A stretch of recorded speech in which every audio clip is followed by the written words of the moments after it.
အိမ်ဟောင်းကြီးတစ်လုံးကိုပြုပြင်မွမ်းမံနေတဲ့လူငယ်လေးတစ်ယောက်မတော်တဆထူးဆန်းတဲ့အန်ဆွဲတစ်ခုကိုရှာတွေ့သွားခဲ့ပါတယ်ဆက်စုကျင်စိတ်နဲ့အမြန်ကုန်းကြည့်လိုက်တဲ့အခါအထဲမှာတစ်ခုခုဝတ်ထားတာကိုတွေ့လိုက်ရတယ်လေ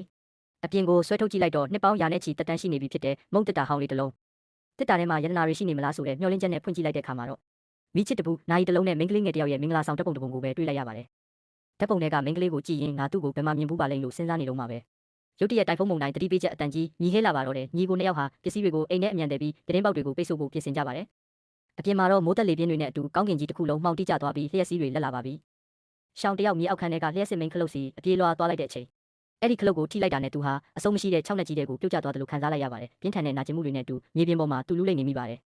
နေရန်ကလေးပြီးအားတိုင်းဆက်ရဲ့လက်တံတွေယူသွတ်တယ်လို့လဲပတ်သွားပြီးတဲ့နောက်သူတတိပြန်ဝင်လာခဲ့ပါတယ်သူအမြန်ထပြီးမိန်ခလုတ်ကိုစစ်ဆေးပေမဲ့ဘာမှထူးခြားမှုမရှိပါဘူး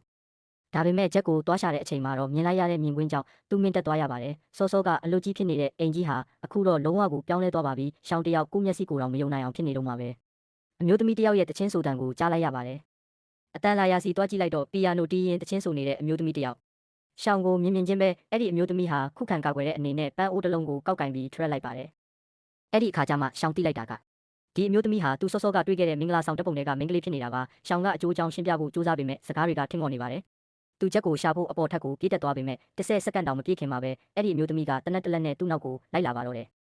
ရှောင်းခတ်များအသေးအတန်ရှင်းပြရင်အောက်ထက်ကိုပြန်ဆင်းပြေးလာရပါတယ်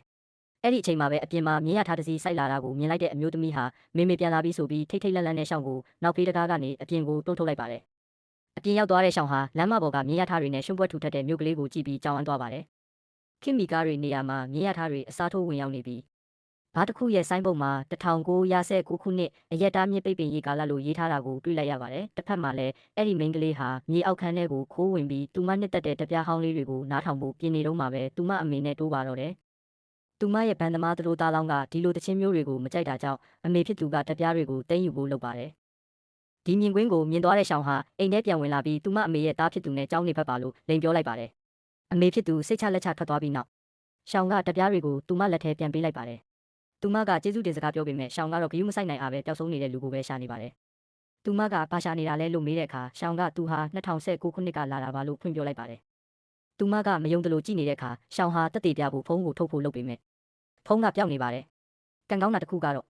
သူ့လက်ထဲမှာအဲ့ဒီမင်္ဂလာဆောင်ဓာတ်ပုံလေးရှိနေသေးတာပါပဲ။